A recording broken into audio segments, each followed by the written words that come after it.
The 2005 to 2012 Acura RL flagship sedan, a forgotten vehicle by Acura, but in this video we're going to go through some of the interesting details and facts associated with this car. So before we get started, make sure to like and subscribe as you're entering the video. Alright, let's talk about what the RL is first, and then we'll go through some specs before we tackle some of these interesting facts. Contrary to what most people might think, the RL does not compete against things like the S-Class or the 7 Series or even the Lexus LS.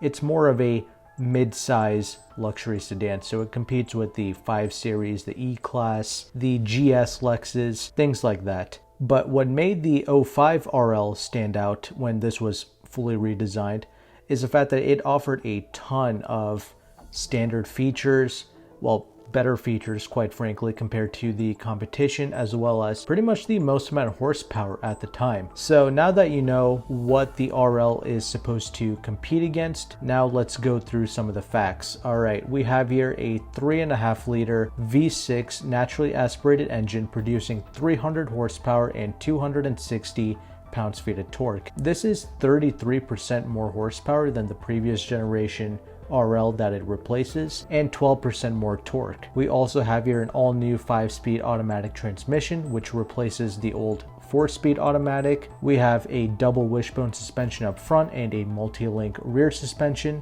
We have 17-inch wheels wrapped in 245 wide tires in all 4 corners. We got some xenon headlights, a power moonroof. The car came with heated seats, a electronic telescopic steering wheel, Bose 10-speaker audio system, power rear sunshades, and manual side sunshades as well, an 8-inch screen, Bluetooth for wireless telephone calls, Acura satellite-linked navigation system with voice recognition. I mean, the list goes on and on. But what I liked about the 05 RL was the fact that there were no optional extras. I mean, the car just came fully loaded in 2005. There's nothing else for you to check off except for some dealer upgrades if you wanted, like floor mats or the wheel locks, something along those lines. But there was no other options that you needed to check off, which is how a flagship of any brand should be, quite frankly. But of course, they ruined that for the future model years. Like in 2006, you had to get a technology package to get the navigation system, things like that. And I'm actually going to save the different model year changes for the end of the video, so stick around for that. Okay, let's get into the first fact, and that is the 05 RL is smaller in length compared to the 2004 RL that this replaces. So what they did was, the overall length of the new RL is 3 inches shorter at 193.6 inches long versus 196.6 inches for the 2004. The wheelbase was also shortened by up to 4.4 inches. So this new RL now has a 110.2 inch wheelbase. And you might be asking yourself, well, why is the vehicle smaller than the vehicle that it replaces if this is a flagship vehicle that's, obviously supposed to carry some people around? Well, the reality is, despite the vehicle being smaller, there's actually a little bit more interior space compared to the previous generation.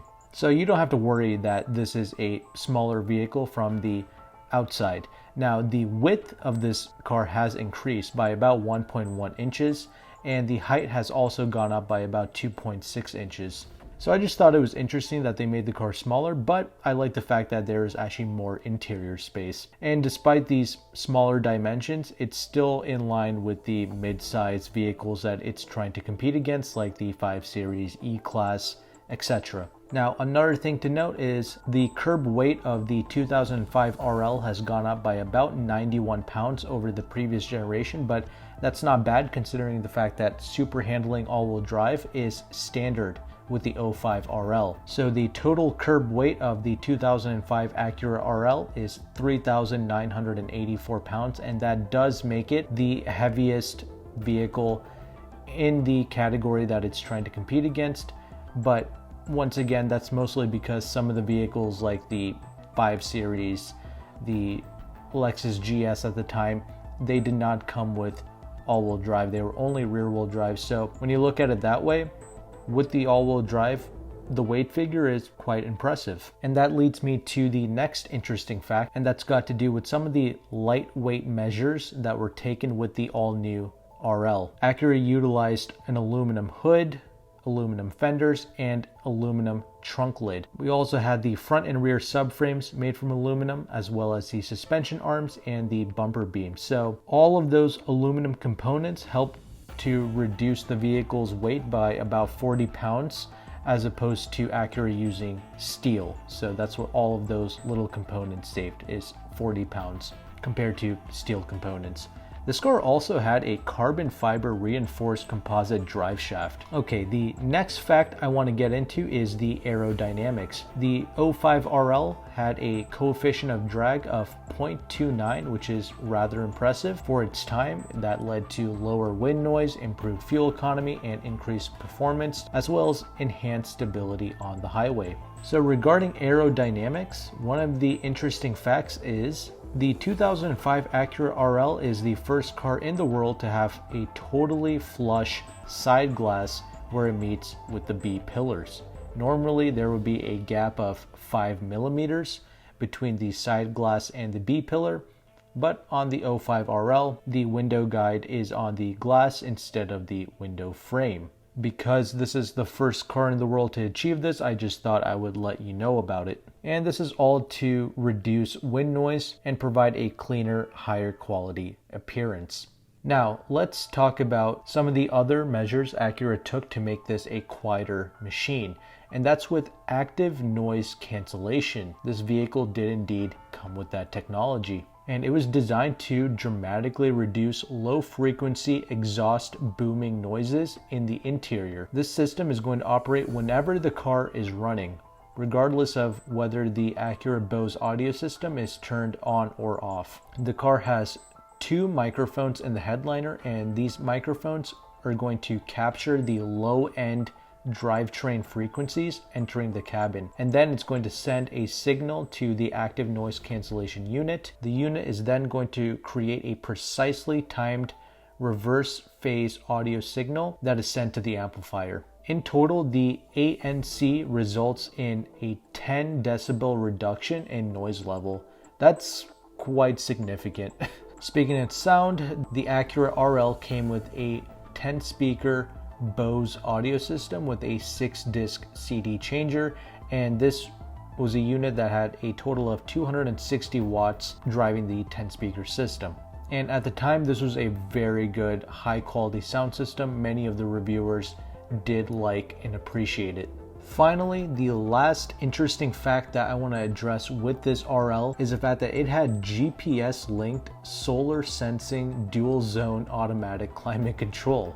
So this car made use of 3D solar sensing, and based on its continually updated vehicle position information, the navigation system would determine the position of the sun relative to the driver and the passenger. Combining this information with the input of the solar sensor located on top of the instrument panel, the climate control system automatically adjusts the temperature and the airflow from side to side as needed to compensate for asymmetrical solar heating. This is definitely some impressive tech for a 2005 car for sure, and I'm pretty sure you can see why and how this was a good alternative to the Beamers, the Benzes, the Audis, and even the Lexus GS at the time, due to all the standard features, the standard super handling all-wheel drive system, and all the tweaks and changes that Acura made to make this a proper driving car. I mean, driving dynamics is always a priority with